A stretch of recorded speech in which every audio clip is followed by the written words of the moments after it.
I'm so excited to share with you a special guest. My name is Sal, and this is... My name is Mai. This is my mom, the ultimate kitchen top. I'm really excited to share some stories and dishes with my mama. So let's get started. Back in 2015, I saved up money to take my mom to Vietnam. As someone who is non-binary queer trans, there were days where I might not pass as like a cisgendered person. I would say almost every 30 minutes, someone would stare at me and they would ask me, "Are you a boy or are you a girl?"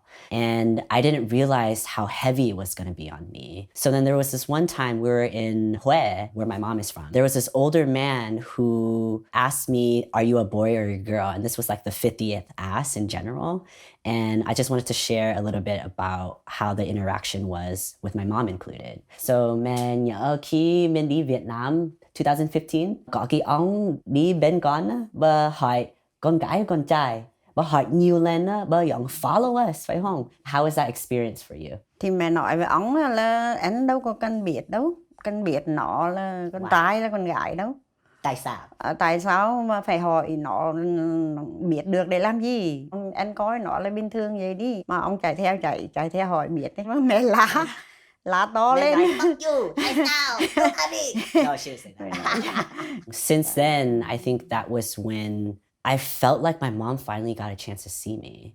And I think for a really long time, I was really closed off. So khi mẹ lá họ cái ông nữa, that's the first time con felt loved. Yeah, mẹ thấy con.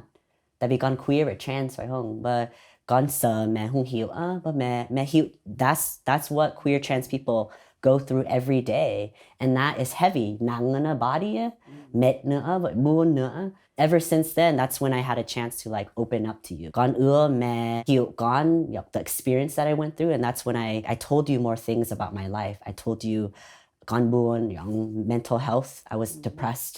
Con ưa đem mẹ in a queer community, but no ăn với mình. I wanted to bring you more into my life. And I think that's the first time I actually got to the start of me opening up to you. So in that city that we were, as mentioned before, we were actually in Hue.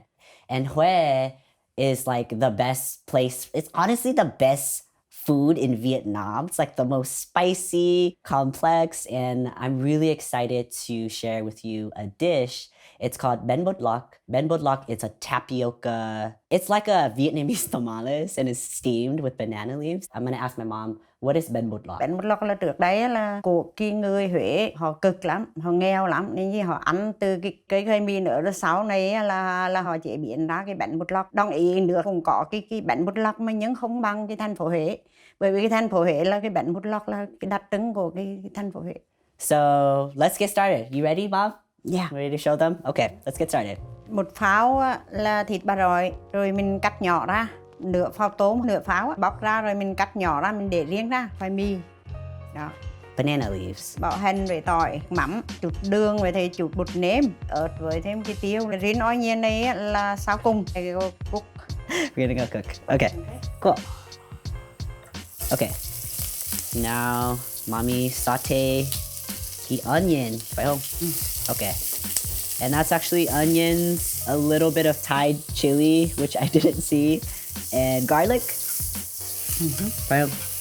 Garlic just huh? Okay, now with the super nicely diced, diced pork belly, we're going to put it in. So that's the first thing that goes in, phải không? Okay.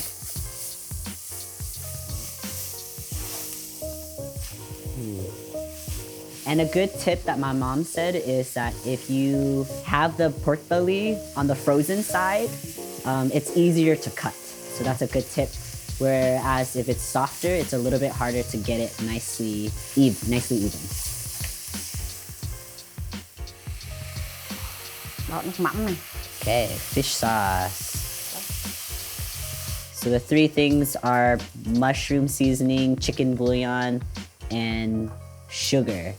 Looks like a little bit. Little bit. A little bit. And now the minced shrimp.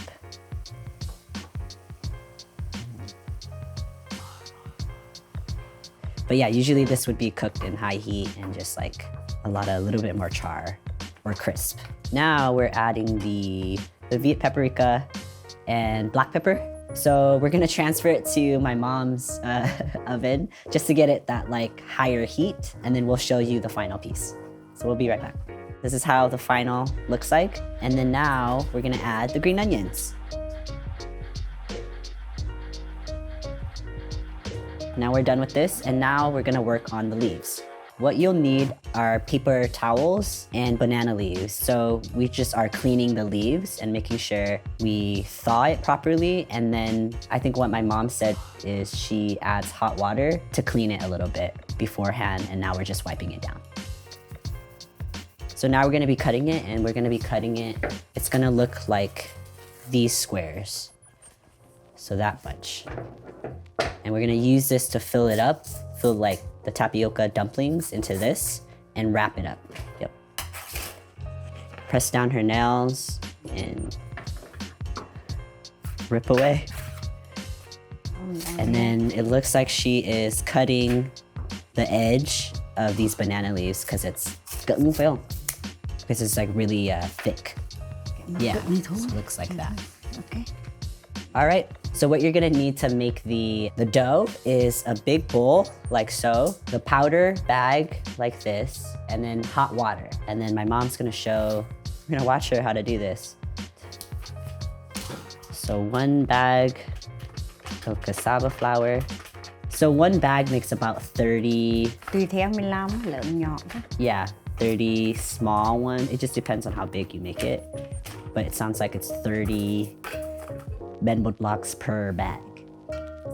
Cool. So 1 Asian bowl of hot water. Hot. And mix it in slowly. Yeah. Okay. And then cold water. So my mom added another Asian bowl worth of hot water. Kind of looks like the consistency of pancake batter. Yeah? Oh. So I guess it's like this. Cái đấy cũng làm đồ bánh mà phải nhẹ tay á. Okay. Làm phải có tay á. Gentle, tender. Rồi, làm cái này là rô lại 1 lần. 1, 1, 2, 2, 3. okay, 3. Okay. Cái này. Okay, so Xếp lại đi. right. Set, fold, Cái này pinch. cũng- It's like a pinch and then fold. Okay, very nice. So a tip to cook this, it's usually steamed. If you don't have a steamer, a really good tip is if you saran wrap it, you can cook it for about 1 minute. Just depends on how strong your microwave is. But a good way to tell if it's done is if you can tell by looking at the leaves. But if you overcook it, it gets crunchy, so just be careful. So these are the finished product that we just did for time's sake in the microwave. And it's usually this green. So if you compare it, it's like a darker, but when you see it glistening, that's how you know it's done. That's how it looks like. And there you have it. That's the bánh bột block. Can we get our taste testers, please? Lian, please. Lian, Poon. All right, cheers.